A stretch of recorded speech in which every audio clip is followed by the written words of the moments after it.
At the dawn of the 21st century, the world is torn apart by a catastrophic Third Global War, leaving civilization in ruins. From the ashes, a new society rises, Libria. It's a city built on absolute control, ruled by an authoritarian regime known as the Tetragrammaton Council. Determined to prevent humanity from ever repeating its past, the government enforces a strict daily ritual. Every citizen must inject a substance called prosium II. This drug eliminates emotional response, ensuring calm obedience and suppressing anything that could lead to conflict. In Libria, anything capable of stirring feelings, paintings, music, literature, even pets, is strictly forbidden. Possession of such items is considered a serious crime, and those who indulge in them are labeled sense offenders. The punishment is swift and unforgiving. Execution. The Council firmly believes that human emotion is the root of all violence, and by erasing it, they've created a world free from chaos. To uphold these laws, an elite force known as clerics operates as both enforcers and executioners.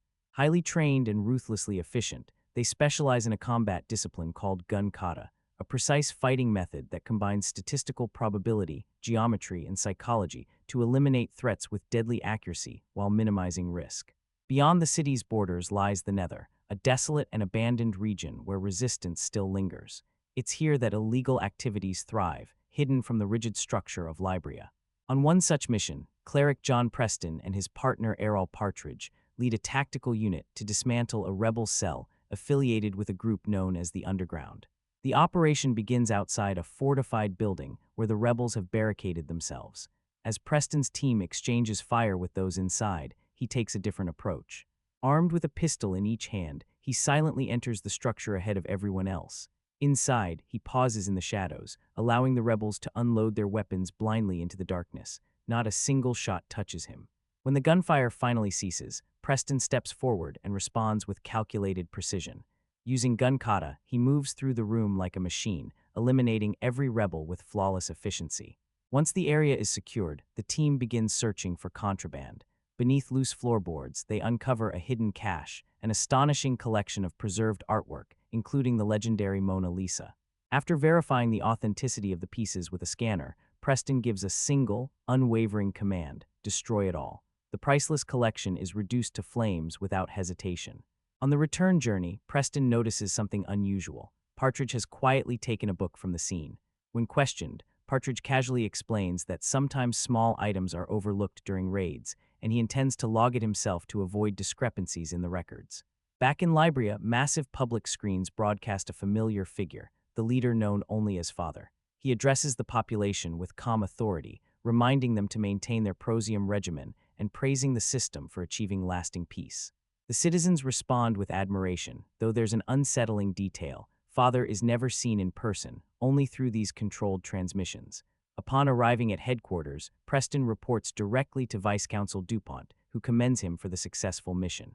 During their conversation, DuPont expresses curiosity about Preston's remarkable ability to detect emotional behavior in others. Preston explains that his effectiveness comes from understanding how those individuals think.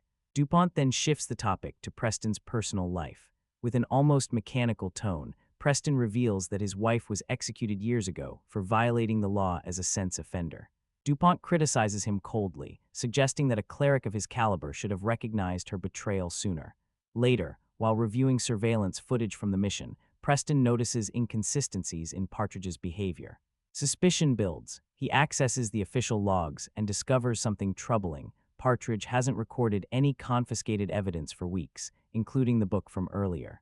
Determined to confront the truth, Preston ventures into the Nether once more. He eventually tracks Partridge to an abandoned church. Inside, he finds him quietly reading the very book he claimed to log. When confronted, Partridge speaks with unexpected emotion, lamenting the emptiness of a world stripped of feeling. Preston counters with the argument that humanity now lives without war or violence. But Partridge doesn't waver. He insists that such a life isn't worth living, that emotions are essential to being human, even if they come with pain. As the tension rises, Partridge reaches for his weapon, but Preston is faster. In a split second, he fires, ending his partner's life. There's no hesitation, no visible reaction. Before leaving, Preston places the book gently over Partridge's face, a quiet, almost symbolic gesture. Soon after, Preston is introduced to his new partner, Cleric Brandt, an ambitious newcomer eager to prove himself. He expresses admiration for Preston's skill and hopes to one day reach his level of precision. At home, Preston's detached lifestyle becomes even more apparent. His son Robbie speaks to him not as father, but by his name.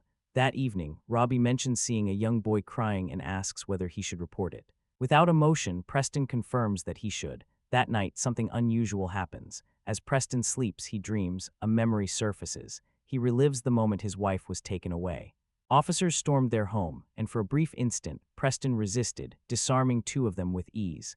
But when they revealed the reason for their presence, that his wife had been identified as a sex offender, he stopped. He allowed it to happen. As she was escorted away, she shared a final moment with him, asking him not to forget her, while their children watched in silence. The next morning, during his routine, an unexpected disruption occurs. Preston accidentally drops his vial of prosium. It shatters on the floor, spilling its contents. Robbie notices immediately and reminds him to visit the Equilibrium Center for a replacement dose. However, when Preston arrives, he's met with another obstacle. The center is temporarily shut down due to recent terrorist activity. Citizens are being redirected to another facility in a different sector to receive their daily supply, an inconvenience that, for Preston, may soon become far more significant than it appears. Just then, Brant arrives to pick Preston up for an assignment. With no time to waste, and choosing not to reveal that he's missed his dose, Preston joins him. Their target is a woman named Mary O'Brien. The officers storm her residence, and Preston quickly forces her up against a mirror. For a brief second, something flickers across his face, an echo of memory triggered by the reflection, but he regains control almost instantly. Brant, noticing the ornate frame, smashes the mirror without hesitation, and moments later, the team uncovers a concealed room packed with forbidden items. Cornered and desperate, Mary manages to grab a weapon from one of the officers and points it directly at Preston. Brant reacts immediately, ready to fire, but Preston stops him. He insists she could be useful, someone who might lead them to the underground. Mary is taken into custody and brought back for questioning. During the interrogation, Preston presses her for information about the resistance. Mary, however, refuses to cooperate. Instead, she turns the conversation on him, calmly asking what purpose his life serves. Preston responds with practiced certainty that his role is to maintain order and stability, but Mary dismantles his answer, pointing out the emptiness of his logic. According to her, he exists only to sustain a system that justifies his own existence. It's a closed loop, and for the first time, Preston doesn't have a ready response. Seeking to steady himself, he later observes the training of young recruits, watching their disciplined movements as they prepare to become clerics.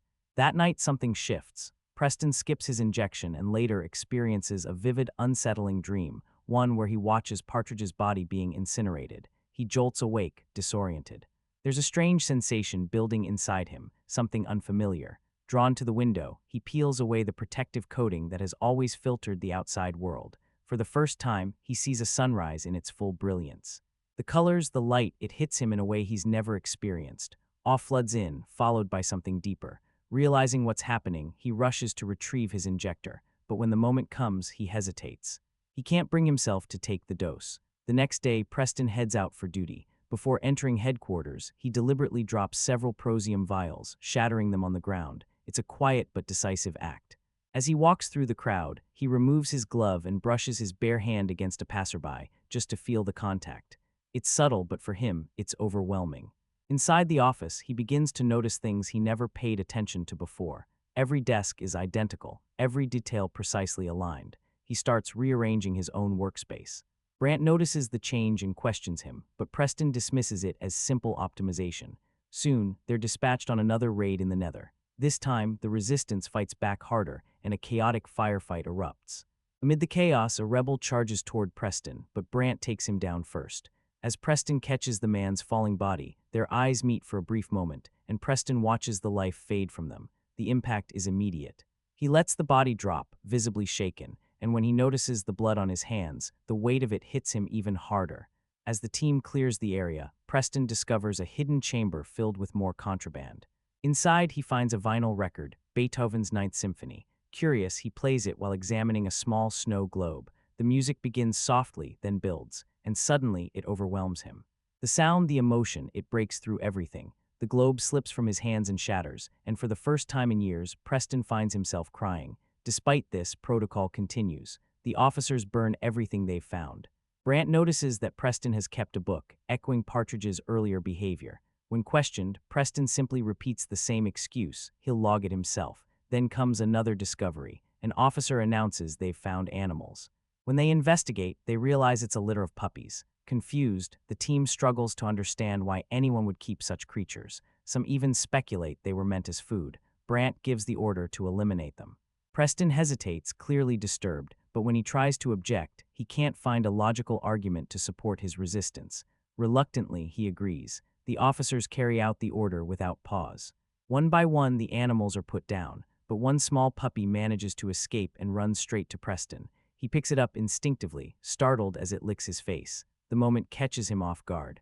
When an officer moves to take it back, Preston intervenes, claiming the animal should be tested for disease instead. Later, Preston meets with DuPont and challenges the current approach to handling rebels.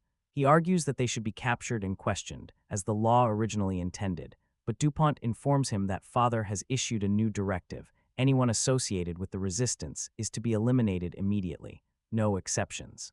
After the meeting, Preston finds himself drawn to Mary again. He observes her quietly before requesting access to her personal belongings. Among them, he discovers a simple ribbon.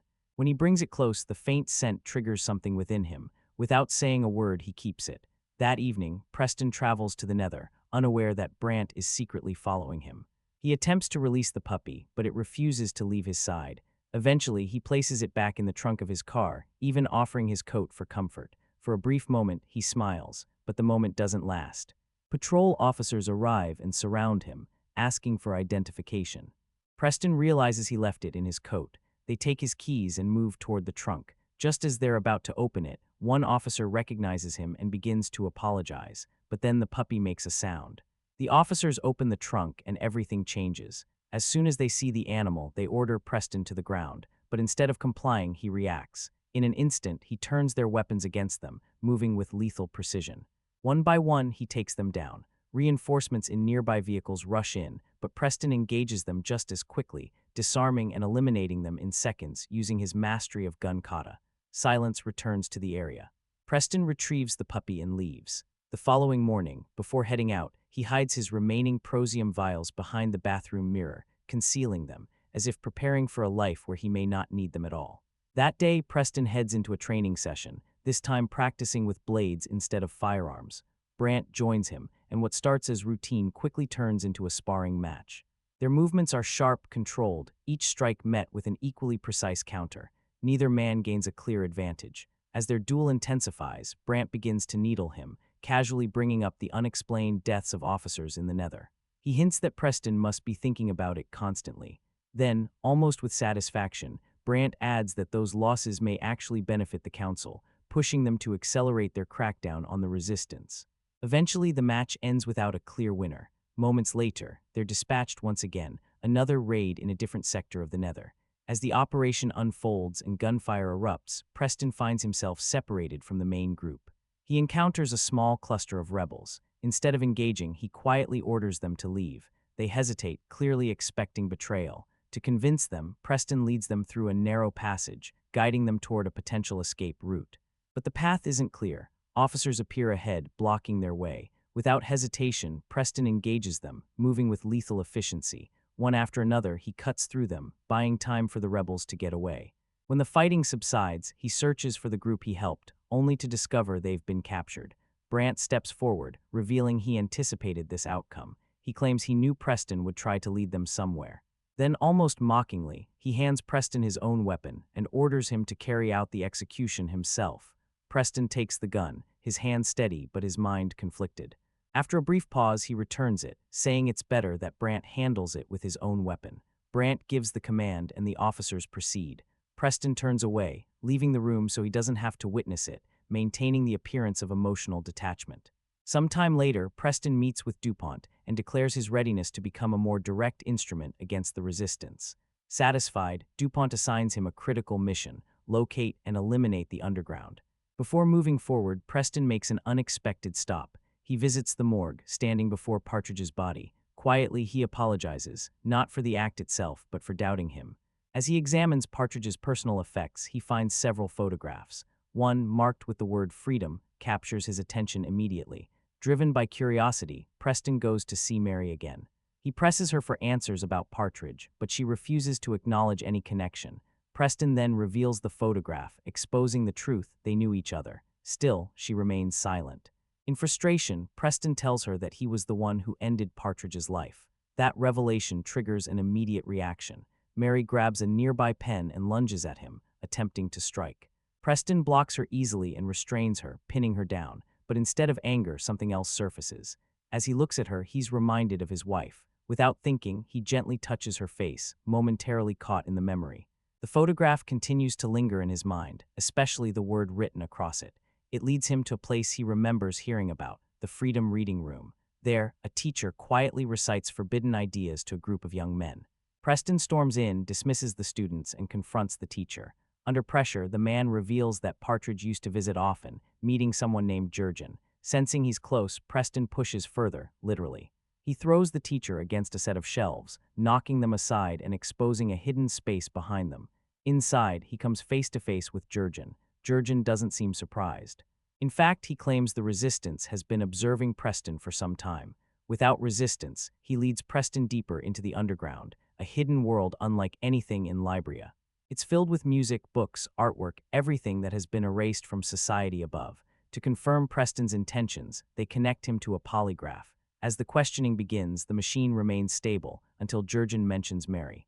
Instantly, the readings spike. Jurgen smiles, acknowledging what Preston himself is still struggling to accept. He tells Preston that suppressing these feelings won't work anymore. If he truly wants answers, he has to allow himself to experience them fully. But Preston reminds him of the reality. Mary is scheduled for execution the next day. Realizing the stakes, Preston asks what the Resistance expects from him. Jurgen doesn't hesitate. Eliminate father. After leaving the underground, Preston is immediately intercepted by guards and taken straight to DuPont. The vice consul reveals he's heard rumors, whispers about a cleric who may have stopped taking prosium. He studies Preston closely and asks what he's been doing. Preston remains composed. He claims he's been attempting to establish contact with the Resistance and assures DuPont that his efforts will intensify. For now, the explanation seems to satisfy him. That night back at home, Preston hides another vial of prosium behind the bathroom mirror, further distancing himself from the system. He then checks on his children as they sleep. Something draws him closer, curiosity, perhaps. He picks up his son's injector case, examining it quietly. Robbie suddenly wakes and asks what he's doing. Preston calmly replies that he's just making sure everything is in order, that Robbie is following his routine. The boy accepts the answer and drifts back to sleep, but just before he does, he calls him Dad. The word lands differently this time. The following day, Preston visits Mary again. This time, she sees it clearly. He hasn't been taking his injections. She senses the confusion within him, the internal struggle. Gently, she reaches out and takes his hand, offering a moment of connection. Later, Preston meets with Jurgen and explains that eliminating father may not be possible. No one has seen him in person for years, but Jurgen insists if anyone can do it, it's a cleric. He outlines the plan. If Preston succeeds, the Resistance will strike simultaneously, destroying the prosium production centers across the city. Without the drug, people will begin to feel again, and that shift alone could change everything. Preston agrees to try. Before he leaves, Jurgen gives him one final piece of advice. Don't witness Mary's execution. It will only make things harder. But when Preston returns to headquarters, he sees preparations unfolding on the public screens. The execution is being broadcast. Drawn by something he can't fully control, he searches for archived footage, specifically, the recording of his own wife's final moments. Watching the archived footage, Preston is struck by something far more painful than he expected, not the image of his wife's execution itself, but his own presence in that moment. On the screen, he stands there, motionless, showing no trace of emotion as she's taken away to be destroyed. The realization hits him hard. He hadn't just lost her, he had allowed it without feeling anything at all. Determined to change that, he rushes toward the incineration chamber where Mary is being held. He moves with urgency, pushing past anyone in his way. But when he finally arrives, it's already too late. Mary is inside the sealed chamber, and the turbines have begun spinning. There's no way to stop the process now. Opening it would trigger a catastrophic explosion. Helpless, Preston watches as the moment unfolds. He tries to stay composed, tries to hold everything in, but the weight becomes unbearable. When the reality sets in, he turns away and stumbles outside, the emotions he's been suppressing finally breaking through. For the first time, he collapses under it. That's when Brant steps in. Without hesitation, Brant places Preston under arrest. In front of everyone, he strikes him repeatedly, making a spectacle of it before dragging him to DuPont. Brant lays out his accusations, Preston's connection to Mary, his involvement in the killings of officers in the Nether. But Preston counters quickly. He reminds DuPont of the mission he was given, to identify a traitor within the clerics. Then calmly, he points the blame at Brant. DuPont examines the weapon used in the Nether incident, and the evidence appears to support Preston's claim. It matches Brant's firearm. Confused, Brant checks the gun he's carrying and realizes the truth too late. It isn't his, it's Preston's. The swap had happened earlier, unnoticed. Preston reinforces the narrative, stating that Brant must have taken his weapon during the arrest. With the evidence aligned, DuPont orders Brant to be taken away for judgment. However, he also reminds Preston that protocol still demands a full search of his residence. Preston accepts this without resistance, even commenting that it's unfortunate he still hasn't been granted a personal audience with Father, despite his contributions. But the moment he's dismissed, he hurries home. He rushes to the bathroom and moves the mirror aside, only to find the hidden space empty. Before panic can fully set in, Robbie steps forward and explains. He took the vials before the officers could find them. He wanted to protect his father. Then, quietly, he admits something even more surprising. Both he and his sister have stopped taking their injections since their mother's death. Preston takes this in, and instead of reacting with discipline or correction, he gives them something unexpected: approval. Soon after, he reconnects with the resistance and sets a plan into motion. He contacts the council directly, claiming he has located the underground's base. Acting on his information, the authorities launch a full-scale operation, sweeping in to detain the rebels. With this, Preston is elevated, seen as a loyal servant who has delivered a major victory. As a result, he is finally granted what few ever receive: an audience with Father. On the day of the meeting, however, he is subjected to a final test. He's instructed to surrender all weapons and is connected to a polygraph system. The council questions him, probing for inconsistencies. One of them asks what the simplest method would be to disarm a cleric. Before Preston can answer, a voice speaks softly from behind him. Brant. He leans in just enough to whisper, "You ask for it." Moments later, Father appears, not in person, but on a large screen. He begins to speak, explaining that Brant's earlier arrest was part of a long-standing strategy. For years, the council had attempted to infiltrate the underground, but failed repeatedly. Eventually, they realized that to truly gain access, they needed someone who could genuinely think and even feel like the resistance. Preston, they explain, was the perfect candidate. Then comes the final revelation. The face on the screen isn't real. Father, the figure the entire society reveres, has been gone for years. The man addressing him now is DuPont. He reveals himself as the one who has been maintaining the illusion, using recordings and manipulation to sustain control after the original leader's death. The council had chosen him to carry on the system. The realization ignites something in Preston. Without warning, he draws the weapons he had secretly concealed within his sleeves. In a blur of motion, he turns on the council, eliminating them with precise, unstoppable force. The room is cleared in seconds. Before leaving, he looks directly at the screen and tells DuPont that he's coming for him. Then he fires, shattering the image. What follows is a relentless advance. Preston moves through the building like a storm, cutting down every guard who stands in his path. His movements are fluid, controlled, and absolute, years of training now driven by something far more powerful than discipline. At the final chamber, he finds DuPont and Brant standing guard. A few remaining guards attempt to intervene, but Preston dispatches them quickly. Then Brant steps forward, drawing a sword. This time, their confrontation is nothing like the earlier sparring match. There's no restraint, no hesitation. Within moments, Preston overwhelms him, ending the fight decisively. With Brant down, DuPont makes his move, grabbing a firearm and engaging Preston directly. For a brief moment, he holds his own, but Preston's precision proves too much. He gains the upper hand, disarms him, and turns the weapon back. Facing death, DuPont pleads. He confesses that he, too, experiences emotion that he understands now, but it changes nothing. Preston fires, it's over. Before leaving the chamber, Preston destroys the systems responsible for broadcasting Father's image, tearing down the illusion that has controlled Libria for so long. Across the city, the impact is immediate. The resistance sees the signal. Explosions erupt as Prosium production facilities are targeted and destroyed. The system begins to collapse, and for the first time in years, the people of Libria are faced with something unfamiliar: the return of failing and the choice of what to do with it. Imagine a world where humanity didn't collapse under the weight of an external enemy, but quietly erase the very thing that defined it from within. That's where equilibrium immediately pulls you in, not through spectacle, but through implication. It doesn't present destruction as a dramatic event, it presents it as a decision, a calculated, almost clinical response to the failures of the past, and that subtle shift changes everything. Because instead of asking how societies fall, it asks what they're willing to sacrifice to prevent falling again. You can sense how deliberately this world is constructed from familiar philosophical warnings, but what makes it compelling is the way those ideas are sharpened rather than simply referenced. This isn't a passive dystopia where people slowly wake up to oppression. It's a world where the system has already won. The rules are no longer questioned because questioning itself has been redefined as dysfunction. There's no need for constant visible brutality when the framework is so absolute that it reshapes thought before it can even turn into resistance. And that creates a far more suffocating kind of control, one that doesn't just punish individuality, but preemptively erases the conditions required for it to exist. What's especially striking is how the film treats culture not as collateral damage, but as a direct target.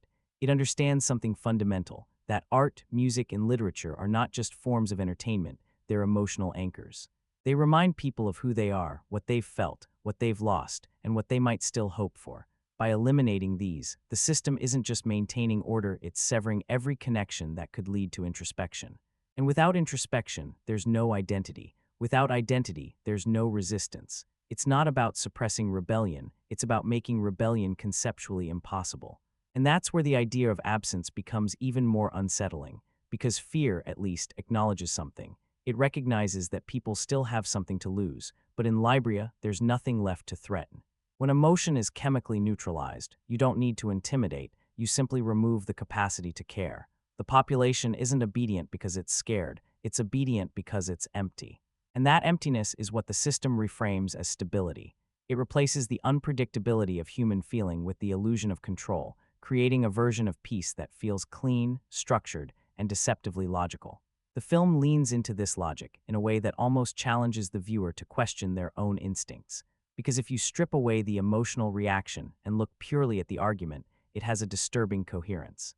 Humanity has a long history of conflict driven by emotion, wars fueled by pride, revenge, ideology, love for one group over another. So when the system proposes removing the root cause rather than managing the consequences, it doesn't sound irrational, it sounds extreme, but internally consistent. And that's what makes it dangerous, not because it's obviously wrong, but because it feels like a solution taken just one step too far. But that one step too far is exactly where the film finds its identity. It doesn't try to disguise the cost of that solution, it slowly reveals it through what's missing. Conversations that feel hollow, interactions that lack weight, a world that visually exists but emotionally feels distant, almost artificial. There's a quiet tension in that absence, because you start to realize that what's been removed isn't just conflict, it's connection. And without connection, everything becomes transactional. People don't relate to each other, they coexist in a shared emptiness.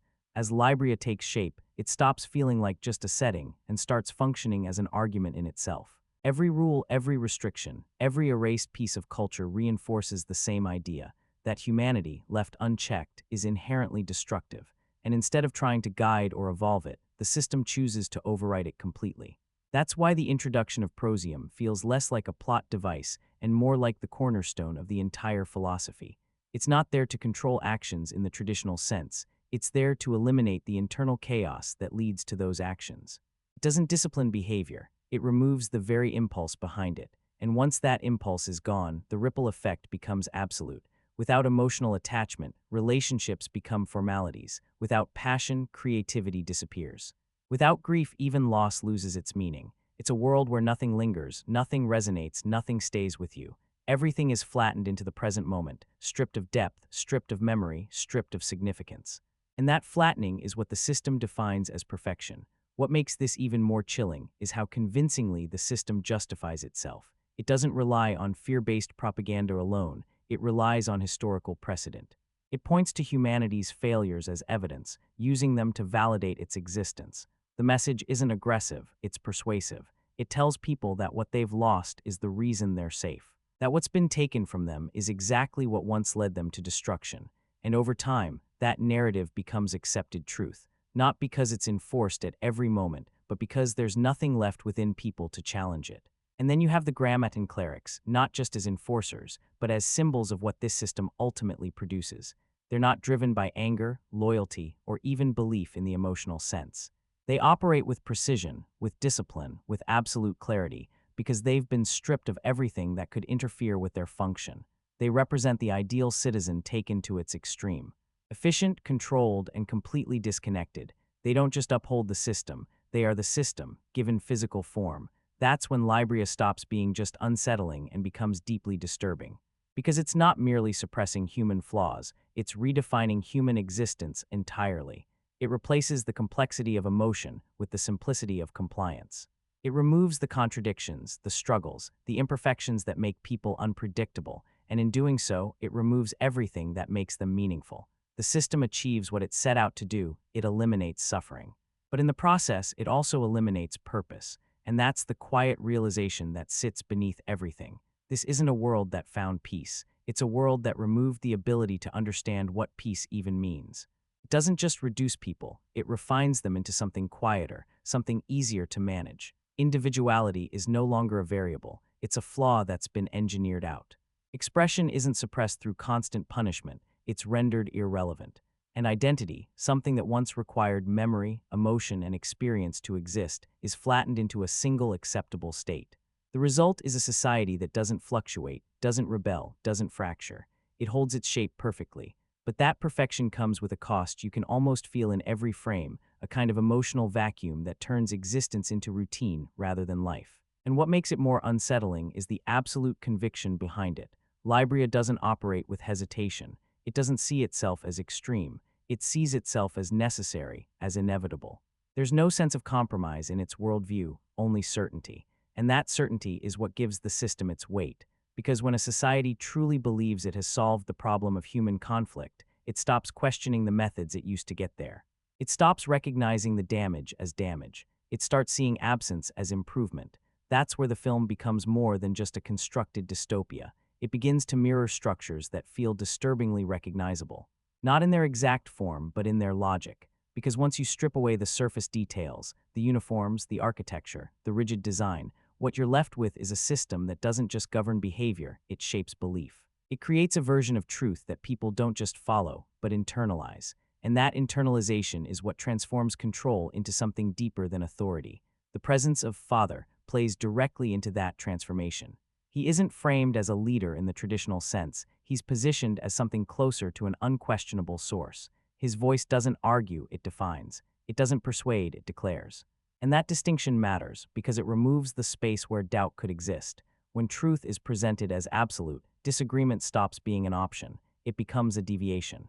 And deviation in Libria isn't just incorrect, it's dangerous. Visually, the world reinforces that idea with almost obsessive precision. The symmetry of spaces, the uniformity of movement, the stark cleanliness of the environment, everything feels controlled down to the smallest detail. There's a deliberate absence of chaos, not just physically, but aesthetically. Even the way people occupy space feels regulated, as if spontaneity itself has been designed out of existence. It gives the entire city an almost ceremonial quality, where every action feels pre-approved, every movement predefined. And within that structure, the clerics become something more than enforcers. They carry themselves with a kind of purpose that goes beyond duty. There's a ritualistic quality to their presence, the way they move, the way they engage, the way they execute their responsibilities without hesitation. It's not just discipline, it's alignment. They don't appear to struggle with their role because there's nothing within them that could create conflict. They function with clarity, and that clarity is what makes them so effective and so unsettling. That's where the film's deeper warning starts to settle in, because it's not just showing power being imposed from above, it's showing how power becomes self-sustaining once it reshapes perception. When people are convinced that freedom leads to destruction, they stop longing for it.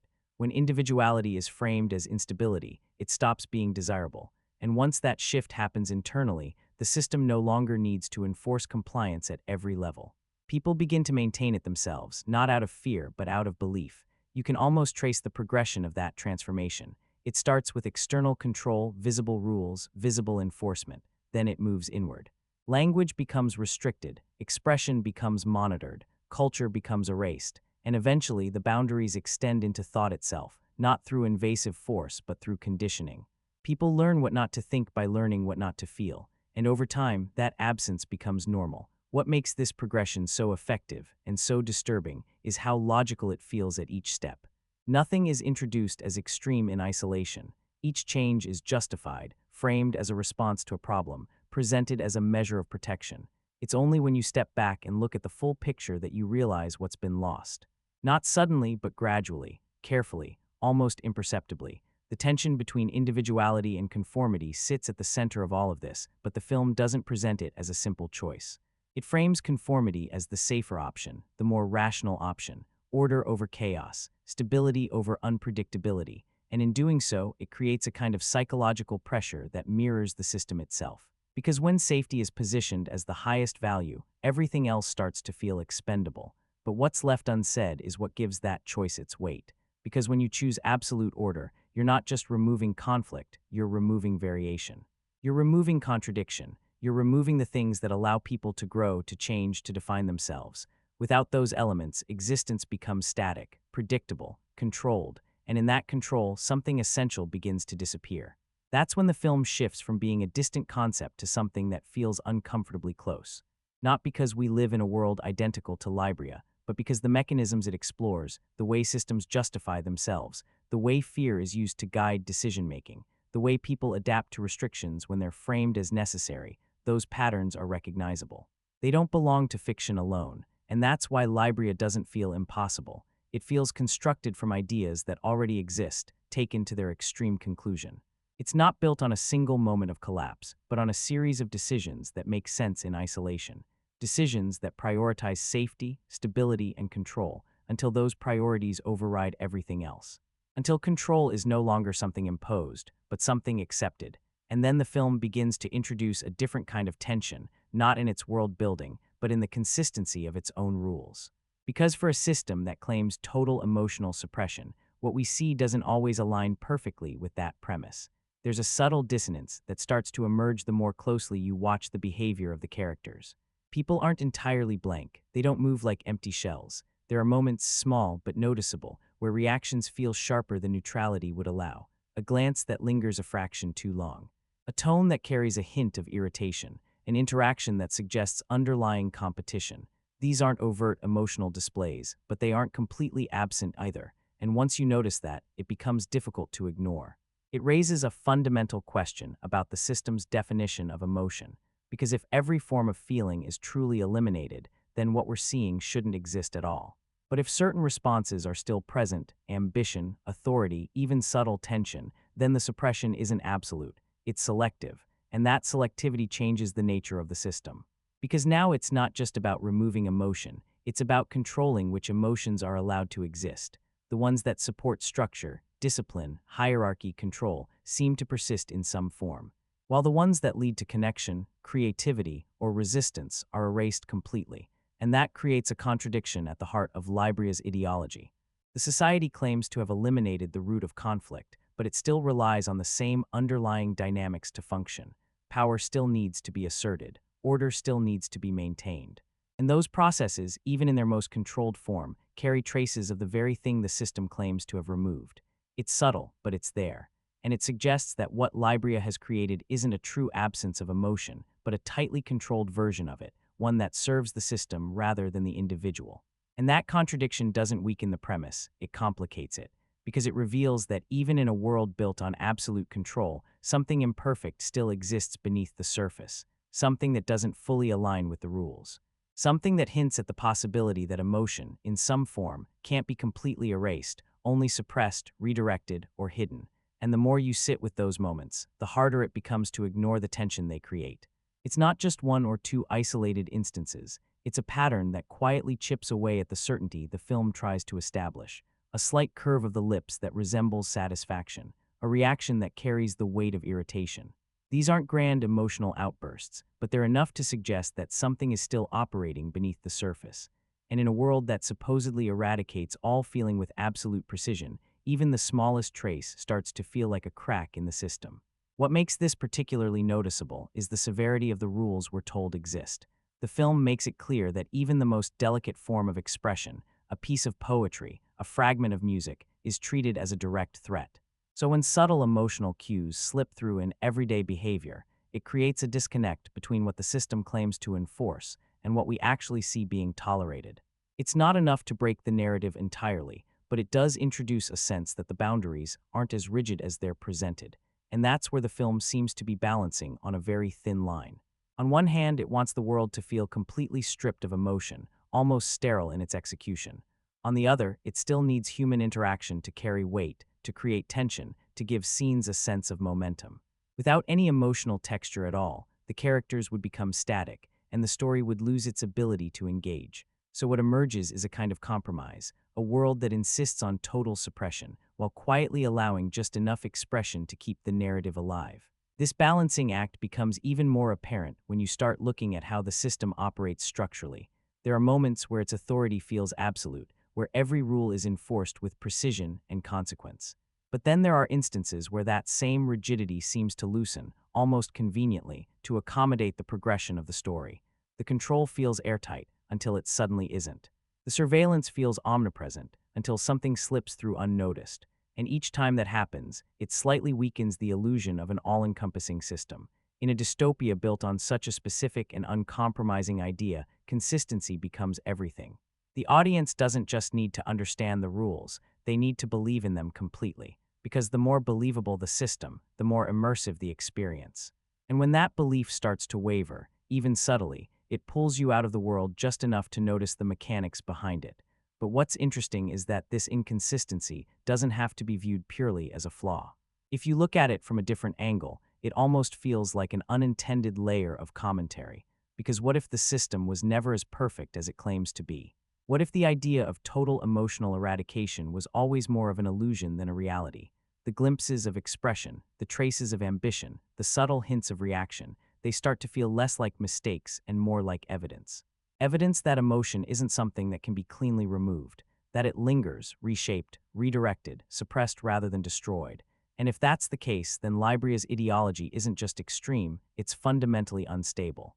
It presents itself as flawless, but beneath that surface, it relies on contradictions to function. It denies the existence of emotion, while quietly depending on controlled versions of it to maintain hierarchy and order. And that realization adds a different kind of unease to the world. Because now it's not just about a system that removes humanity, it's about a system that pretends to have done so completely, while still being influenced by the very thing it claims to eliminate. It's a form of control built not just on suppression, but on denial, and that denial makes it fragile, even if it doesn't immediately appear that way. Then the focus shifts almost seamlessly from the structure of the world to the individual caught at its center. Because at the heart of all this ideology, all this control, all this carefully maintained order, there's a single point where everything begins to unravel. And it doesn't start with a movement or a collective uprising. It starts with one person, not the most rebellious, not the most emotional, but the most controlled.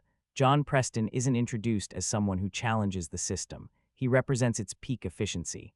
There's a precision to the way he operates that goes beyond discipline. It feels programmed, almost automatic.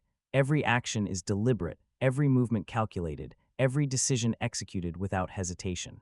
He doesn't question because there's nothing within him that would initiate a question. He doesn't hesitate because hesitation requires doubt, and doubt requires emotion. That absence is what defines him. He carries out orders with a kind of detachment that's more unsettling than aggression. There's no visible cruelty, no sense of personal investment, just function. He doesn't destroy art out of hatred for it. He doesn't punish individuals out of anger. He simply performs his role, as if it's the only state of existence he's ever known. And in that way, he becomes the perfect product of Libria's ideology, not just obedient, but emptied of anything that could disrupt that obedience. Which is why the shift, when it comes, feels so deceptively small. It's not framed as a dramatic turning point. There's no immediate transformation, no sudden clarity. It begins with something almost insignificant, a missed dose. A disruption in routine so minor that, in any other context, it wouldn't even register. But in this world, that absence carries weight, because it interrupts the very mechanism that keeps everything in place. What follows isn't an explosion of emotion, but a gradual return, and that gradual nature is what makes it so effective. The first signs aren't dramatic, they're subtle, almost confusing. A moment of hesitation where there shouldn't be one, a sensation that doesn't align with the expected neutrality. It's not that Preston suddenly understands what he's experiencing, it's that he becomes aware that something is different.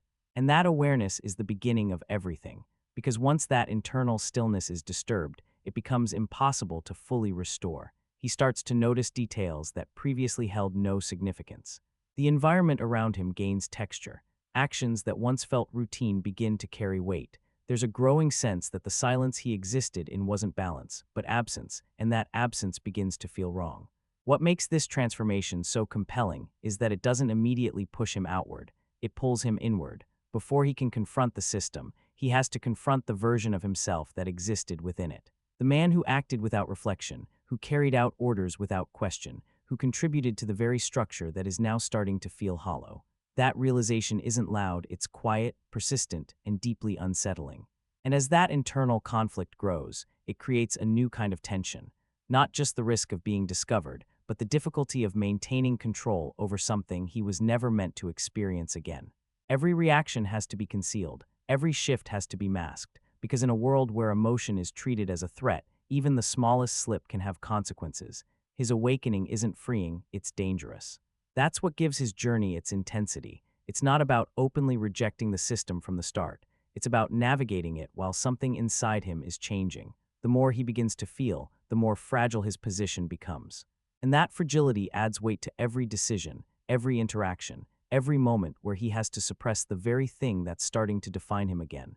When the transformation finally reaches a point where it can't be contained, it doesn't manifest as chaos or revenge.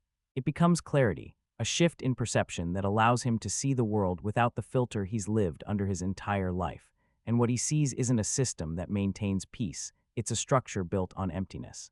A reality where control has replaced meaning, where stability has come at the expense of everything that makes existence worth experiencing. And that's when the real threat emerges. Not the act of rebellion itself, but the understanding behind it, because a system like Libria can withstand resistance. It can respond to opposition, but it struggles against awareness, especially when that awareness comes from someone who once embodied its ideals perfectly. Preston's transformation isn't powerful because he fights the system. It's powerful because he understands it. He sees its logic, its flaws, its contradictions. And in doing so, he becomes something the system wasn't designed to handle, not just an enemy, but a reflection of its own failure. It's not framed as a heroic rise or a dramatic shift into rebellion. It's quieter than that, and far more unsettling. Because what you're really watching unfold isn't a man discovering courage, it's a system's most refined creation beginning to malfunction in the most human way possible. A weapon that was designed to operate without hesitation, suddenly encountering something it was never built to process. Memory, sensation, awareness. And that shift doesn't feel like growth at first, it feels like instability. Like something precise has been disrupted by something unpredictable, which makes the transformation feel less like evolution and more like a return. And that idea alone gives the entire arc a different kind of weight. Because Preston isn't becoming something new, he's reconnecting with something that was deliberately stripped away. That's why the process feels so fragile. Every step forward carries the sense that it could collapse at any moment. Not because the system is too powerful, but because he's rediscovering something he has no experience navigating. Emotion isn't empowering him immediately, it's disorienting him. And that disorientation is what makes his journey feel grounded, even in a world that leans heavily into stylization. That grounding is almost entirely carried by Christian Bale. Because without that level of control in the performance, the entire structure of the film starts to feel far more exposed. The ideas are familiar, the world has its inconsistencies, the narrative leans on concepts we've seen before, but Bale gives it a center of gravity. He doesn't just play the role, he stabilizes everything around it. What's remarkable is how much of that stability comes from what he chooses not to do. There's an intentional absence in the early performance that feels almost unnatural at first. No emotional cues to guide you, no expressive reactions to latch onto. He removes all the usual signals that audiences rely on to connect with a character. And instead of making the performance feel empty, it makes it feel controlled, like every movement, every word, every pause has been filtered through something mechanical. His physicality does a lot of the work here. The way he stands, the way he turns, the way he delivers even the simplest line, it all feels calibrated. There's no excess, no wasted motion. It's not just discipline, it's precision to the point of detachment. And that detachment is what sells the idea that Preston isn't just following orders, he's been shaped into something that exists purely to carry them out. But what really elevates the performance is how that control begins to shift without ever fully breaking. When the change starts, it doesn't announce itself. It creeps in, a fraction of a second where a reaction lingers. A pause that interrupts the rhythm he's maintained so perfectly. These aren't dramatic moments, but they're enough to create a sense that something is no longer aligned, and Bale leans into that subtlety instead of pushing against it. He understands that Preston wouldn't suddenly become expressive, because expression itself is foreign to him. So instead of playing emotion directly, he plays the confusion around it, the uncertainty, the discomfort of experiencing something without understanding its source. And that approach makes the transformation feel earned, because it acknowledges that rediscovering emotion isn't a clean or immediate process. As the performance evolves, the intensity doesn't come from bigger reactions, it comes from deeper awareness. The same control that once made him feel empty starts to feel intentional. The stillness is no longer absence, it becomes focus. And when action enters the picture, it doesn't feel like a break from the character. It feels like an extension of that precision, now driven by something internal rather than imposed. That balance is incredibly difficult to maintain, especially in a film that leans into stylized action and heightened concepts. But Bale never lets the performance drift into exaggeration. Even when the world around him starts to feel more artificial, more constructed, he remains anchored. His reactions stay measured, his presence stays consistent, and that consistency becomes the thread that holds the film together. At the same time, you can feel where the script doesn't fully support the depth he's trying to bring. The pacing accelerates his transformation in ways that occasionally skip over the nuance his performance is building. There are transitions that happen faster than they should, moments where the internal progression feels compressed. And in those instances, Bale is essentially filling in emotional gaps that aren't fully developed on the page. There are also points where the performance is asked to step outside its own carefully established rhythm. When Preston is required to fully express what he's feeling, the shift can feel slightly uneven, not because it's poorly executed, but because it contrasts so sharply with the restraint that defines the earlier stages. The subtlety is where the performance is strongest, and when it moves beyond that, it occasionally loses a bit of its natural flow. But even with those limitations, the overall impact doesn't weaken. If anything, it highlights just how much of the film relies on his ability to maintain that internal consistency. He carries the action without losing character. He carries the silence without losing engagement. And he turns what could have been a straightforward arc into something layered, something that feels like it's happening beneath the surface rather than being presented on it. That's why the performance stands out. It's not just about the transformation itself, it's about how that transformation is communicated, through restraint, through control, through the gradual reintroduction of something that was never meant to return. And by the time it reaches its peak, it doesn't feel like a dramatic shift, it feels like an inevitability. And in a film where so many elements fluctuate, tone, logic, consistency, that sense of inevitability becomes crucial. Because even when the world around him feels less stable, he doesn't. He remains the one element you can fully believe in, the one part of the film that never feels uncertain. And that belief carries over into how the rest of the cast is perceived. Because once you have a performance that grounded, everything around it is inevitably measured against it. And that's where things start to vary. Emily Watson brings something entirely different into the film. Where Bale's performance is defined by absence, hers is defined by presence, not in an exaggerated way, but in a way that feels quietly alive. She doesn't need large moments to make an impact. The contrast is built into her demeanor. The way she speaks, the way she reacts, the way she occupies space, it all carries a sense of openness that the rest of the world lacks. Her role functions less as a traditional character arc and more as a point of contrast. She represents what the system has removed, but she does it without turning into a symbol. There's a naturalness to her performance that makes those qualities feel human rather than thematic. And because of that, her interactions with Preston carry an added layer of meaning. She isn't just influencing him, she's reflecting something back to him that he doesn't yet understand.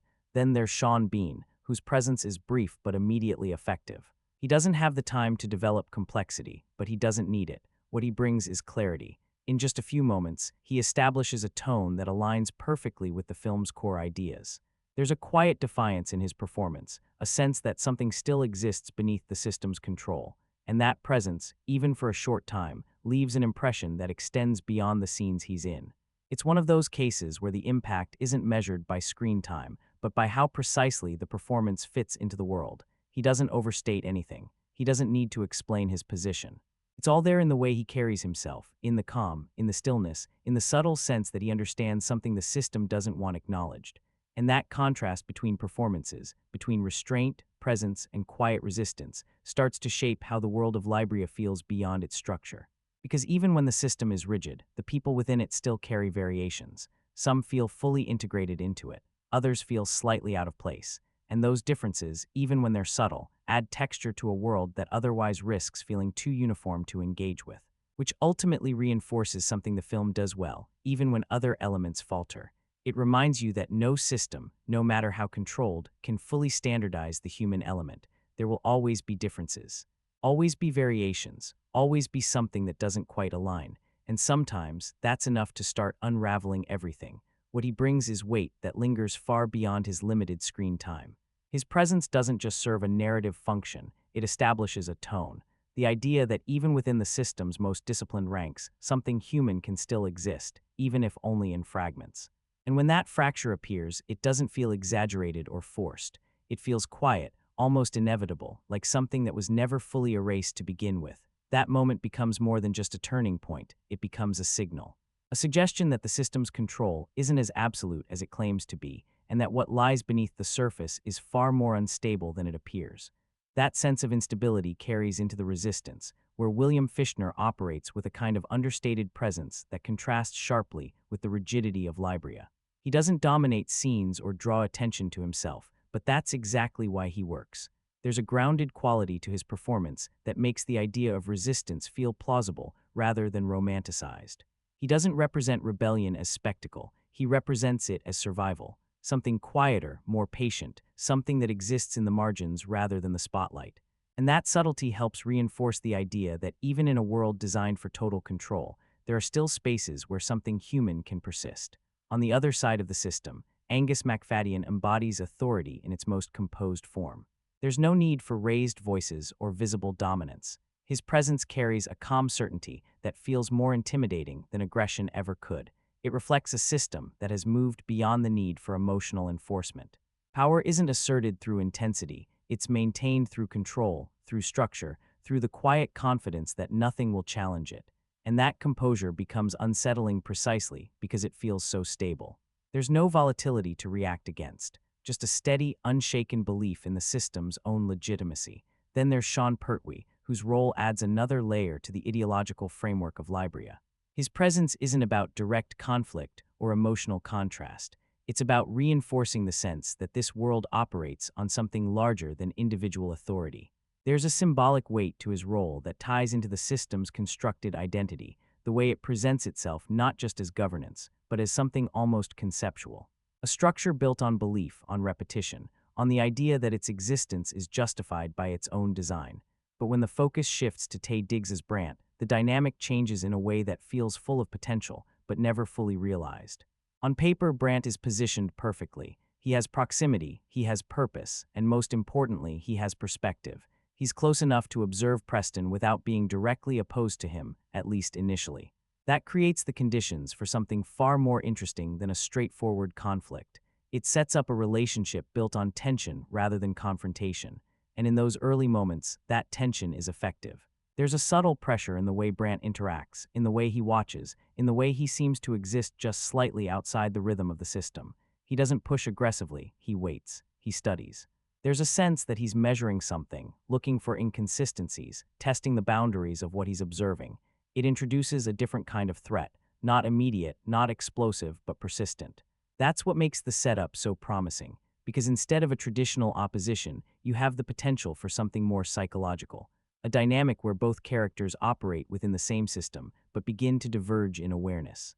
One rediscovering something human, the other reinforcing the structure that suppresses it. It's a concept that could have added a deeper layer to the narrative, not just action, but contrast in ideology. But the film never fully commits to that direction. Brant remains present, but not fully developed. His motivations aren't explored with the depth they need. His perspective isn't given enough space to evolve. And because of that, the tension that's introduced never reaches its full potential. It stays contained, hinted at rather than expanded. There are moments where it feels like something is about to shift, where the balance between observation and confrontation is about to tip into something more substantial. Moments where Brant appears to be closing the gap, where his awareness seems to be aligning with the truth Preston is uncovering. But those moments don't build into a sustained arc. They rise briefly, then fade, leaving behind the sense that something was left incomplete. And that incompleteness becomes more noticeable as the story progresses, because the role Brant is meant to play, as both a mirror and a counterpoint, requires a level of development that the film doesn't fully provide. Without that, the rivalry never becomes fully defined. It exists, but it doesn't evolve. There's also the issue of how Brant fits within the established rules of the world. In a system that enforces emotional suppression with such intensity, his behavior occasionally feels out of alignment. The way he reacts, the way he expresses certain responses, it carries more visible emotion than the framework seems to allow. And while it doesn't completely break immersion, it adds to the ongoing sense that the rules governing this world aren't entirely consistent. That inconsistency ties back into the larger pattern the film struggles with. A world that presents itself as absolute, but reveals moments of flexibility when it serves the narrative. And Brant becomes one of the clearest examples of that tension. A character who is meant to operate within strict boundaries, but occasionally steps outside them in ways that aren't fully explained. Still, even with those limitations, his presence contributes something important. He adds pressure to Preston's journey. He introduces a layer of observation that wouldn't exist otherwise, and he reinforces the idea that within the system, there are individuals who aren't just following orders, they're watching for deviation, for weakness, for any sign that something isn't functioning as it should. And when you step back and look at the supporting cast as a whole, that's where their value becomes clear. They don't all reach the depth they're capable of, but they each represent a different response to the same controlled reality. Some embody the system completely, some exist at its edges, some begin to fracture under its weight. That variation is what gives Libria dimension, because without it, the world would feel too uniform to engage with, too controlled to feel real. The differences, even when they're underdeveloped, create contrast, and that contrast is essential, not just for Preston's arc, but for the audience's understanding of the system itself. It's not just about showing control, it's about showing how that control affects different people in different ways, how some adapt, how some resist, how some remain unaware, and how some begin to see through it. That's why, even when the execution feels uneven, the supporting cast still matters. They fill in the spaces around the central narrative. They give shape to the world beyond its structure. And they make the system feel inhabited, rather than purely conceptual, which brings the focus back to Brant, because in many ways, he represents the idea of internal resistance in its most controlled form. Not rebellion in the traditional sense, but tension within the system itself, a presence that doesn't immediately oppose but gradually applies pressure. And that pressure, even when it doesn't fully develop, still shifts the dynamic. It turns the story from a straightforward awakening into something more layered, because now it's not just about escaping the system, it's about navigating it while being observed by someone who is designed to detect exactly that kind of change. That's where the idea becomes compelling again, not in what the film fully delivers, but in what it suggests. A rivalry that could have explored more than just opposition, a relationship that could have mirrored the central conflict in a more direct, more personal way. Instead, it remains just slightly out of reach, present enough to be noticed, but not developed enough to be fully realized. And that's what makes it feel like a missed opportunity, not because it fails completely, but because you can see how much more it could have been. He carries himself with a level of confidence that feels just slightly out of sync with the rules the film has established.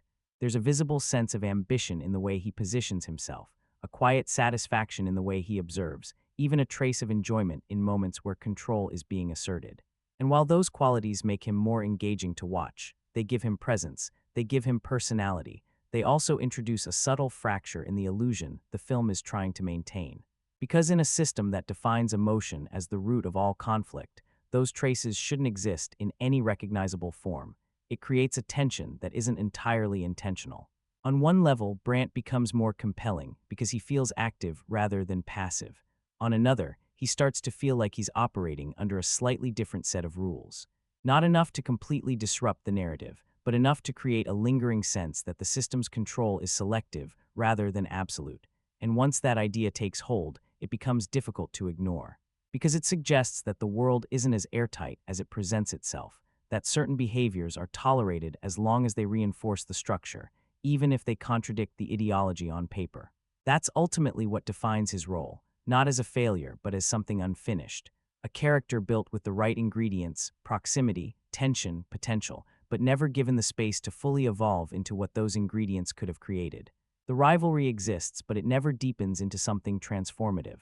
It hovers just beneath the surface, never quite breaking through, and that's where the imagination starts to fill in the gaps.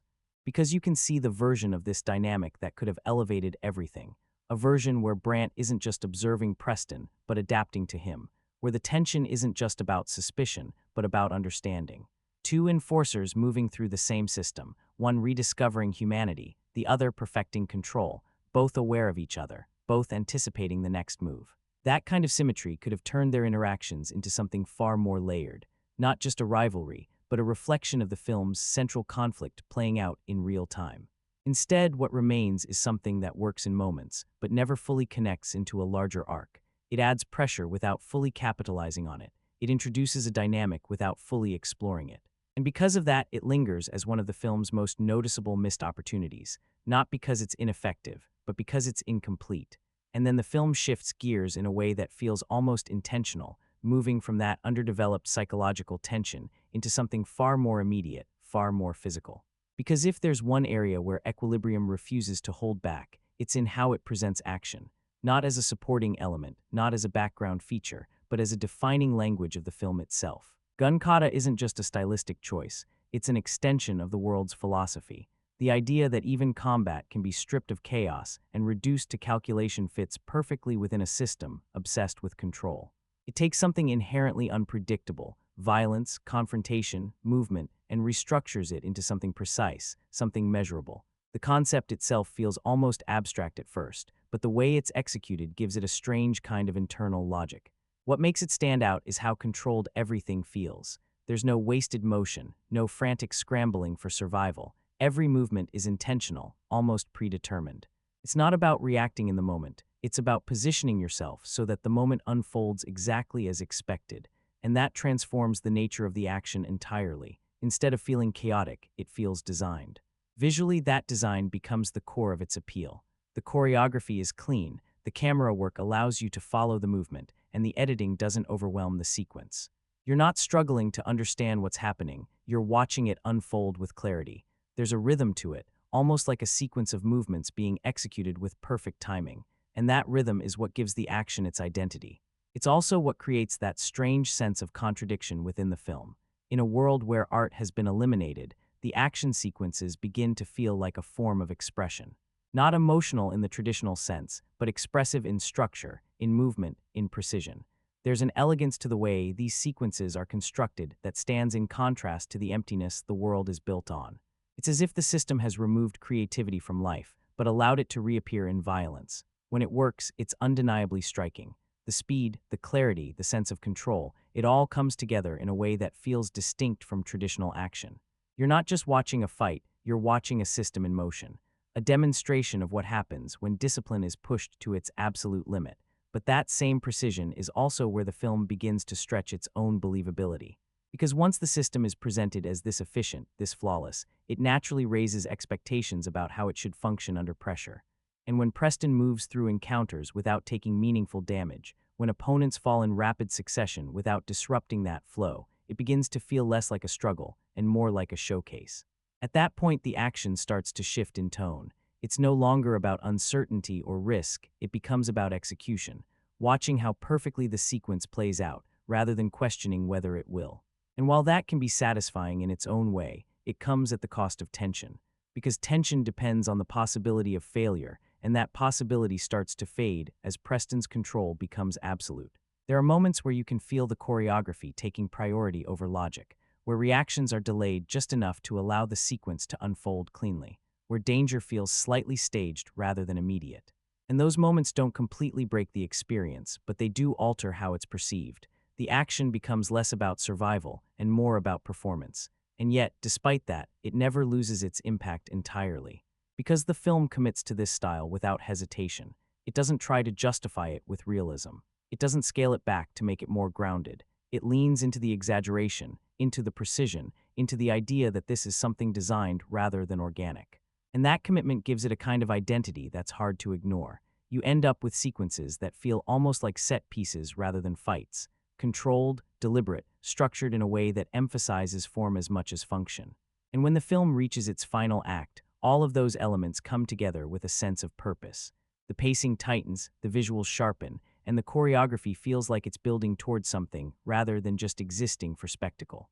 That culmination gives the action a sense of payoff, not just as individual moments, but as part of a larger progression.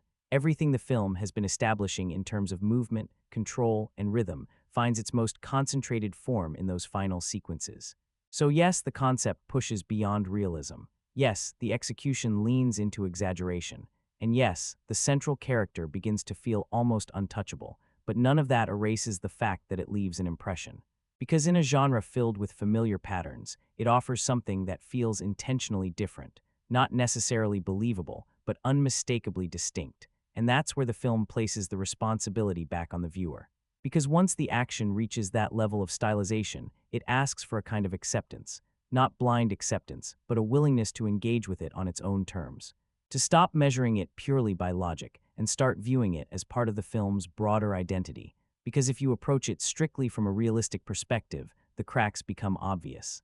The mechanics don't fully hold up, the outcomes feel predetermined, and the tension becomes limited. But if you allow yourself to engage with it as a stylized expression of the film's themes, control, precision, the elimination of chaos, it starts to function differently. That's the thin line Equilibrium walks, between logic and style, between realism and abstraction, and it never fully resolves that balance, it simply exists within it, asking you to decide how far you're willing to go along with it. The film sets gun kata up as something almost methodical, a system that transforms unpredictability into something measurable, something controlled. On paper, it feels like an extension of Libria's philosophy, where even violence can be reduced to a formula. But the moment it transitions from explanation to execution, that sense of grounded theory begins to dissolve. What you're left with isn't just a tactical advantage, it's dominance pushed to its limit. Preston doesn't navigate danger, he bypasses it. The spaces that should feel volatile instead feel contained, as if every variable has already been accounted for before the encounter even begins. There's no visible struggle, no moment where control slips, no indication that the outcome could shift unexpectedly, and that level of certainty changes the way the action is perceived. It stops feeling like survival and starts feeling like inevitability. You begin to notice how the environment adapts around him. Opponents don't just react, they hesitate. Their timing feels slightly off, their response is just a fraction too slow. It's subtle at first, but it builds. Encounters that should carry tension instead unfold with a kind of smooth precision that removes unpredictability from the equation. And once unpredictability disappears, the sense of danger follows with it. That's where the illusion begins to thin out, because action, at its core, depends on instability, on the idea that control can be lost at any moment. But when every sequence resolves cleanly, when every confrontation ends without disruption, the balance shifts. What you're watching is no longer a contest, it's a display. A demonstration of how flawlessly the system can function when executed perfectly. And yet, there's no denying how effective that display can be on a purely visual level. The choreography is sharp, almost surgical in its execution. Movements connect seamlessly, transitions feel intentional, and the clarity of each sequence makes it easy to follow. There's a kind of visual satisfaction in watching something unfold with that level of precision, like observing a pattern being completed exactly as it was designed. But that same perfection carries a cost. The more controlled the action becomes, the more it distances itself from believability. You start to see the structure behind the movement, the way each moment is arranged to maintain flow rather than simulate conflict. Opponents begin to feel less like active threats and more like components within the choreography, positioned to keep the sequence intact. There are points where that structure becomes almost too visible. Moments where the logic stretches just enough that you stop engaging with the scene as a conflict and start recognizing it as a constructed performance. It's not enough to break the experience entirely, but it does shift your focus. Instead of asking what might happen, you start noticing how it's being presented. What's interesting is that the film never really tries to hide that shift. It leans into it. It embraces the stylization, the exaggeration, the idea that this isn't meant to reflect reality in a strict sense. It trusts that the impact of the visuals, the rhythm of the movement, and the clarity of the execution will carry the experience forward even when the logic starts to stretch. And for many viewers, that trust pays off. There's a point where the question changes. It's no longer about whether the mechanics make sense, it's about whether the sequence feels satisfying. Whether the movement is engaging, whether the rhythm holds, whether the payoff lands. And when those elements align, the lack of realism becomes secondary, but the trade-off never fully disappears. Because while the action gains identity through its stylization, it loses some of its weight through its predictability. The more polished it becomes, the less room there is for uncertainty. And without uncertainty, the stakes begin to feel less immediate. That's the space Equilibrium occupies, not fully grounded, not entirely abstract, but somewhere in between.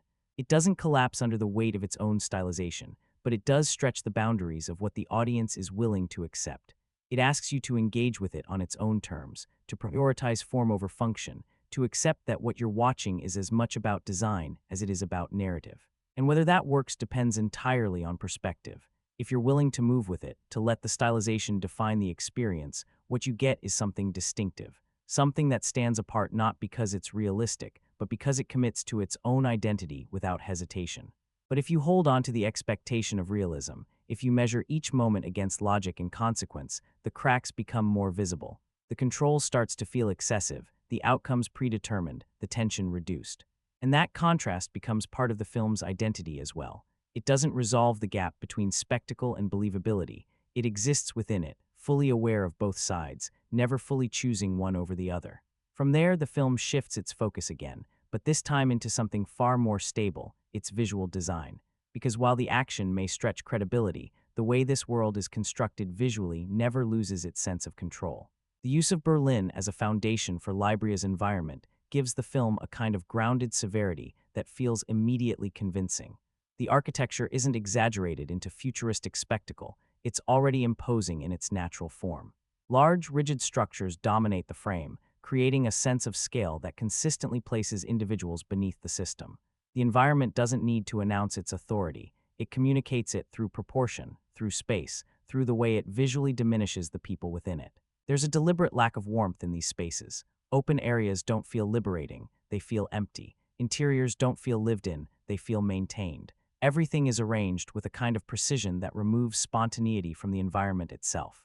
It's not just that the world looks controlled, it feels controlled, as if every element has been positioned to reinforce the same idea.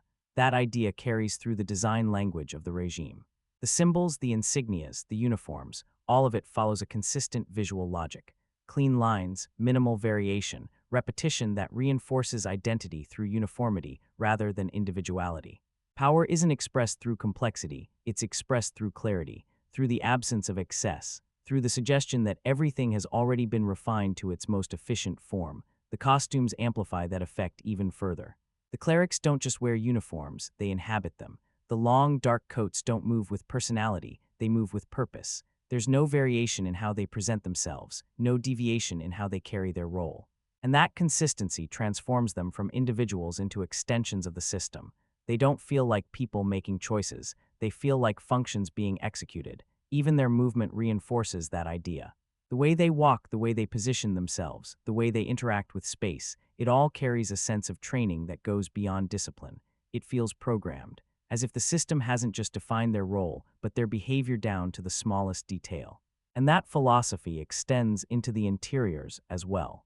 Rooms are stripped down to their essentials, but not in a way that feels minimalistic for aesthetic reasons. It feels deliberate, almost clinical. There's no clutter, no personal touch, no indication that anyone has shaped the space for themselves. Everything exists in a state of maintenance rather than occupation. That absence becomes its own form of presence. You don't just notice what's there, you notice what's missing. Warmth, variation, signs of life. And in noticing that absence, the environment begins to communicate something deeper than control. It communicates erasure. It's as if the space itself has been conditioned alongside the people. Not just stripped of warmth, but stripped of memory, as though anything that once carried emotional weight has been systematically erased, leaving behind only structure. You don't sense absence by accident, you feel it by design.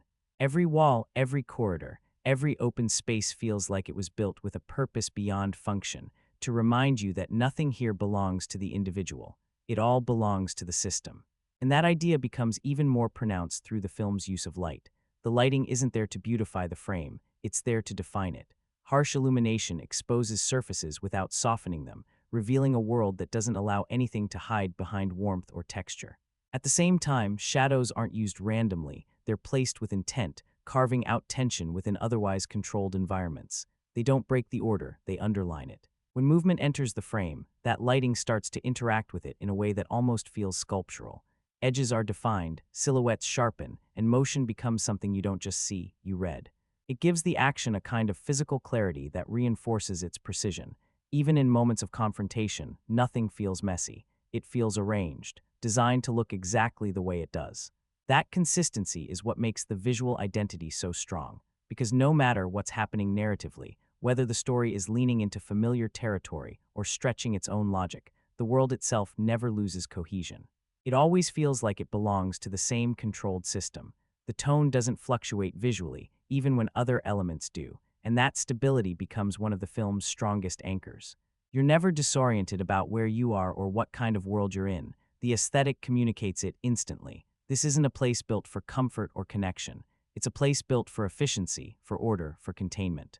And that clarity lingers. Long after specific plot points start to fade, the impression of the environment remains, not as a collection of locations, but as a single, unified idea.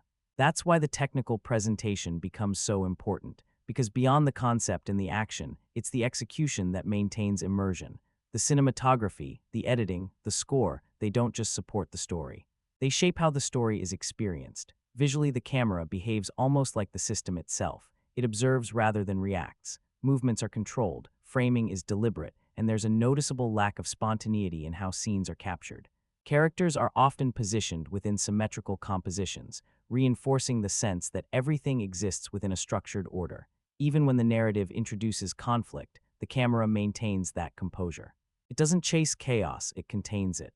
And when the action begins, that containment becomes even more significant. The camera doesn't lose track of the choreography. It doesn't rely on disorientation to create intensity.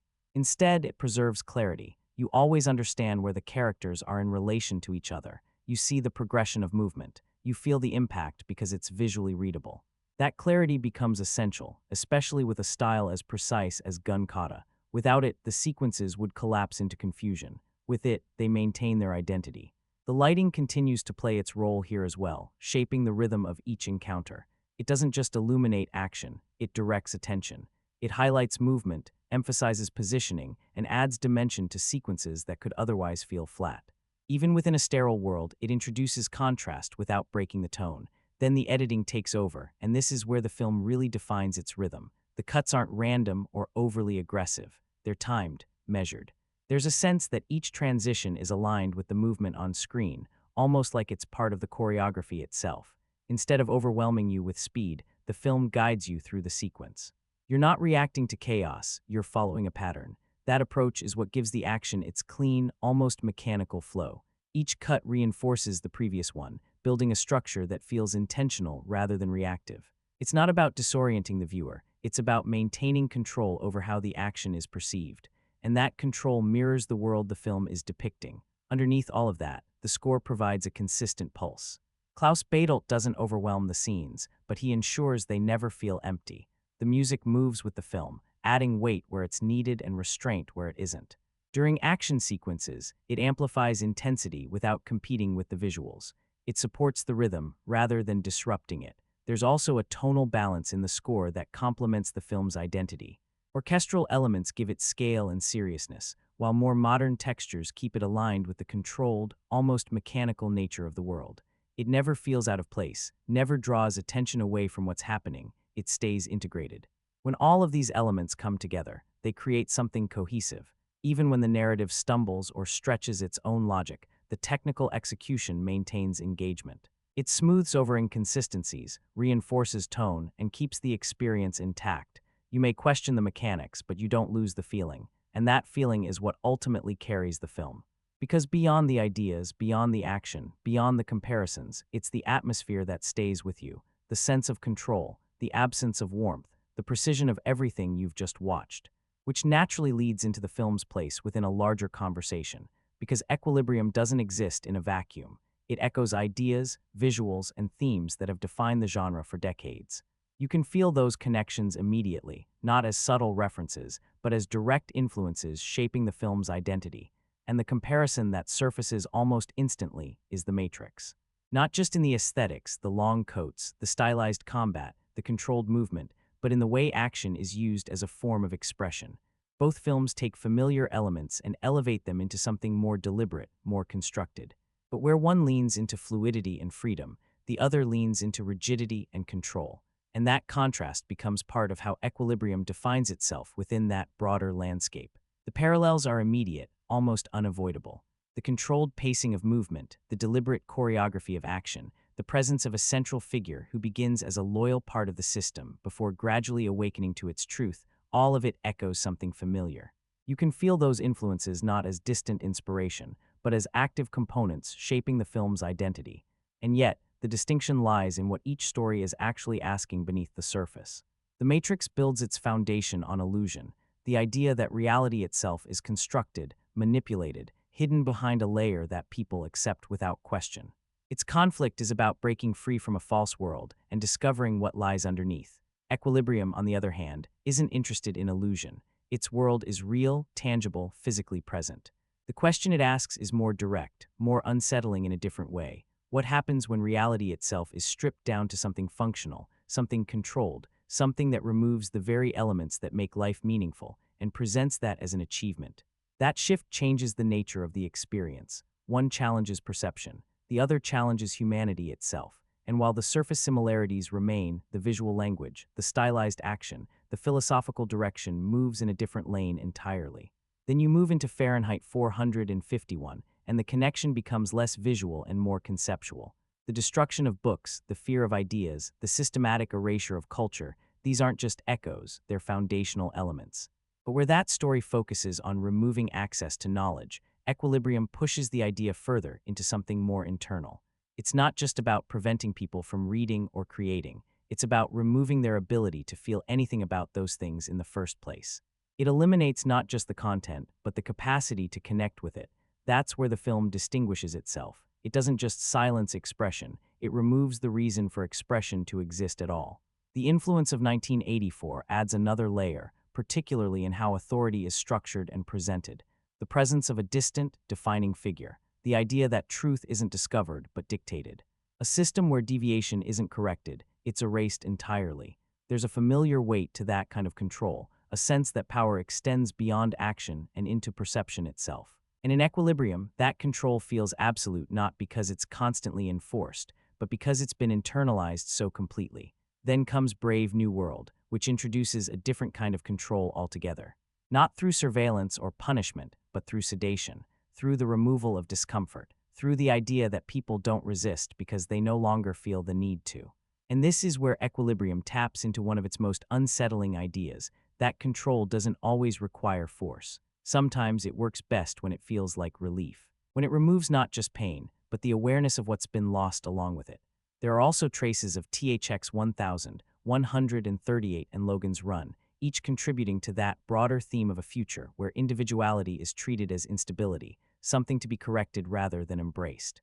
These aren't direct copies, but they form part of the film's conceptual DNA, reinforcing the same underlying concern from different angles. And that's why the criticism around originality becomes almost inevitable. Because when you look at the film through that lens, it's clear that it's built from ideas that already exist, ideas that have been explored in depth, often with more nuance and more patience. If you're measuring it purely by how new those ideas feel, it falls short. But that's not really what the film is trying to do. It's not attempting to replace those works or redefine the genre at its core. What it does instead is reconfigure those ideas into a different kind of experience. It takes concepts that were originally explored through slow tension, psychological depth, and philosophical reflection, and translates them into something immediate. Something physical, something driven by action rather than contemplation. It shifts introspection into movement. It replaces quiet realization with visible transformation. It turns abstract ideas into something you don't just consider, you watch unfold in real time. And that shift gives it a different kind of identity, not necessarily more profound, not necessarily more original, but more direct. More accessible in a certain way. It doesn't ask you to sit with the ideas for extended periods. It pushes them forward, embeds them in action, and lets the experience carry the weight. That's why the comparisons matter, but don't fully define it, because while it clearly stands within that lineage, it approaches it from a different angle. Louder, faster, more immediate.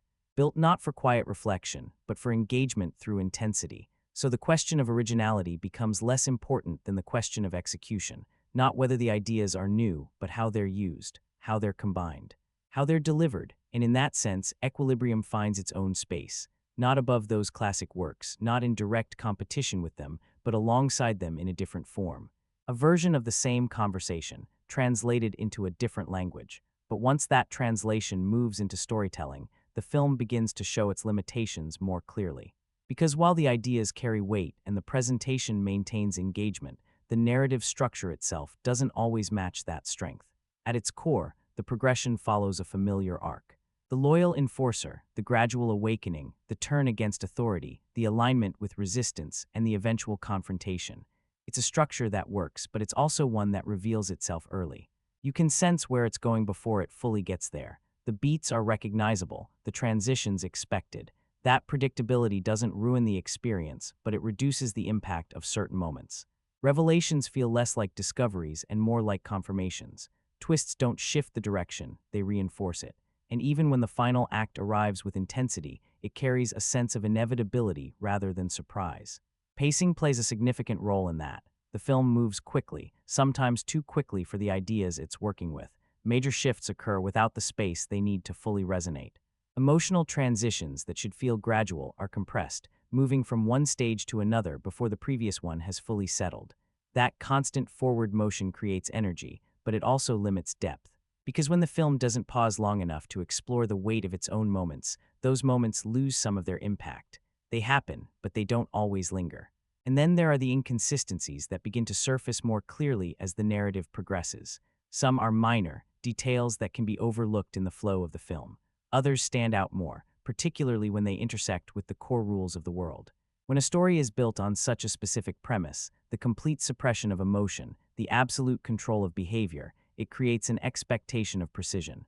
The world needs to operate according to its own logic without deviation. And when that logic starts to bend, even slightly, it becomes noticeable.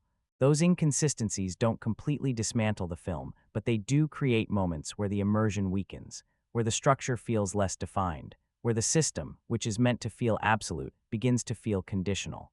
And that's where Equilibrium starts to lose some of its grip, not because the ideas aren't strong or the presentation isn't effective, but because the storytelling doesn't always maintain the same level of control that the world itself is built on.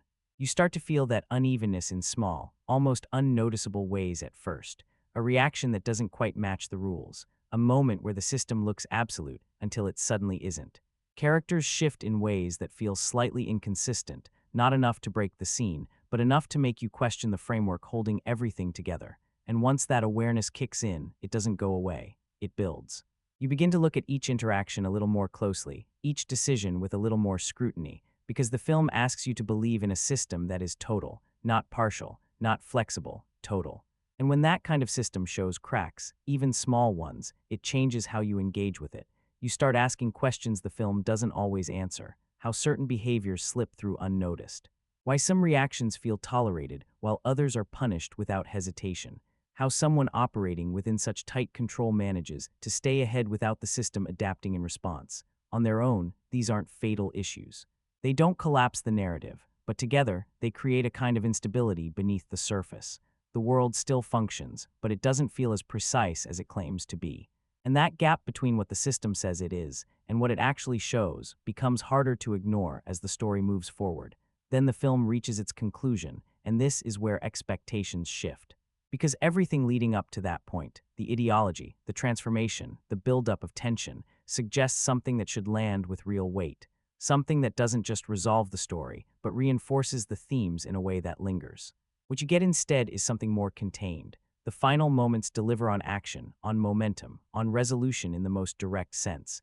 The conflict is addressed, the journey reaches its endpoint, and the narrative closes in a way that feels complete on the surface. But beneath that, there's a sense that it pulls back from something deeper. It leans toward satisfaction rather than consequence, toward closure rather than reflection. And in a world that has been built on such an extreme idea, the removal of humanity in the name of peace, that choice feels slightly restrained. You expect something that challenges you a bit more, something that leaves a sharper impression. Instead, it follows a more familiar path, one that fits comfortably within the genre rather than pushing beyond it. And that's where the frustration comes in, because the film clearly has all the elements it needs. The concept is strong. The central performance holds everything together. The visual identity is distinct. The themes carry weight. Everything is there. But the execution doesn't always elevate those elements to their full potential. It moves quickly where it should pause. It simplifies where it could deepen. It resolves where it might have questioned. And in doing so, it settles into a structure that feels recognizable, even predictable. And yet, despite all of that, it never loses its grip entirely. Because what keeps it working isn't the precision of its storytelling, it's the consistency of its commitment. From the very beginning, Equilibrium knows exactly what kind of experience it wants to deliver. It doesn't hesitate, it doesn't second-guess its tone, and it doesn't try to shift into something it isn't. It leans fully into its world, its style, its intensity, and that commitment carries the film through its weaker moments. Even when the narrative feels familiar, the presentation keeps it engaging. Even when the pacing feels rushed, the momentum keeps it moving. Even when the logic starts to stretch, the atmosphere holds your attention. Part of that comes from how accessible it is. The core conflict is clear. The journey is easy to follow. You don't need to unpack layers of complexity to understand what's happening. You can engage with it directly, without feeling like you need to decode it. And that simplicity, paired with its visual and stylistic identity, makes it easy to stay invested. At the same time, it never becomes empty. The ideas are still there, questions about control, about emotion, about what it means to remove the very things that define human experience. They don't always reach their full depth, but they're present enough to give the film substance beneath its surface. And then there's the memorability of it, not in the plot itself, but in how it feels, the sequences, the movement. The atmosphere of Libria, the way that controlled, sterile world begins to fracture as the story progresses. Those are the elements that stay with you long after the details start to blur. That's where the film starts to build something more lasting, because films that develop a following aren't always the ones that get everything right. They're the ones that offer something specific, something identifiable, something that resonates in a way that makes people come back to it. And Equilibrium has that quality. It sits in that space where its flaws are visible, but its strengths are just compelling enough to outweigh them for many viewers. For some, it feels like an overlooked piece, something that didn't get the recognition it might have deserved because of how closely it stands next to more iconic works. For others, it becomes a kind of guilty pleasure, a film that leans into its style so fully that it becomes enjoyable even when it stretches its own logic. And for many, it lands somewhere in between. Not a definitive classic, but not something that fades away either. A film you return to not because it's perfect, but because it offers an experience that's easy to reconnect with. It's the kind of movie you put on without expecting too much and end up appreciating more than you anticipated. The kind that doesn't demand constant attention, but rewards it when you give it. And over time, that builds a different kind of reputation, one based not on perfection, but on presence. Because in the end, Equilibrium doesn't need to be the most original, the most polished, or the most consistent film in its genre to leave an impact. What it needs and what it delivers is engagement, a sense that, regardless of its flaws, it holds your attention from beginning to end. And sometimes, that's what allows a film to last. Not because it gets everything right, but because it gives you a reason to come back. So when everything settles, the concepts, the spectacle, the performance, the inconsistencies, what you're left with is something that doesn't fit neatly into any one category. Equilibrium isn't trying to redefine science fiction, and it doesn't reach the level of refinement you'd expect from the genre's most iconic entries. It doesn't introduce ideas you haven't encountered before, and it doesn't construct its narrative with the kind of precision that eliminates every flaw. In many ways, it openly exists as a film built from familiar foundations. You can trace those foundations easily. The themes, the structure, the philosophical questions, they all echo ideas that have already been explored, often with more subtlety and more depth. And the film doesn't disguise that. It leans into those influences, reshapes them, and presents them in a form that feels more immediate, more direct. But because of that, it invites comparison. And in those comparisons, its limitations become more visible. The storytelling isn't airtight. The pacing doesn't always allow its ideas to fully develop. The world, for all its control, occasionally contradicts itself. Characters who could have added more dimension don't always receive the space they need. And the resolution, while functional, doesn't fully carry the philosophical weight the film builds toward. These are not minor details, they're structural issues that prevent the film from reaching a higher level. But what stops it from fading into the background is something less tangible and, in many ways, more important. It has a sense of identity that persists even when the narrative falters. Not originality in concept, but clarity in execution. It knows how it wants to feel, and it maintains that feeling with consistency. The visual style alone creates a signature that's difficult to ignore. The atmosphere remains intact from beginning to end. never drifting into something generic or interchangeable. The action, regardless of how exaggerated it becomes, leaves a distinct impression. It doesn't blend into the countless sequences you've seen in other films. It stands apart because of how deliberately it's constructed. At the center of that experience is Christian Bale, whose performance acts as the film's anchor. Without that level of control and restraint, the entire structure risks feeling hollow in the wrong way. But with it, the film gains focus. It gains credibility. It gains a core that holds even when other elements begin to slip. He doesn't just carry the narrative, he stabilizes it. Then there's the tone, which never wavers in its commitment. The film takes itself seriously at every stage, sometimes to the point of intensity that borders on excess, but it never undercuts its own premise. It never pulls back to soften what it's presenting.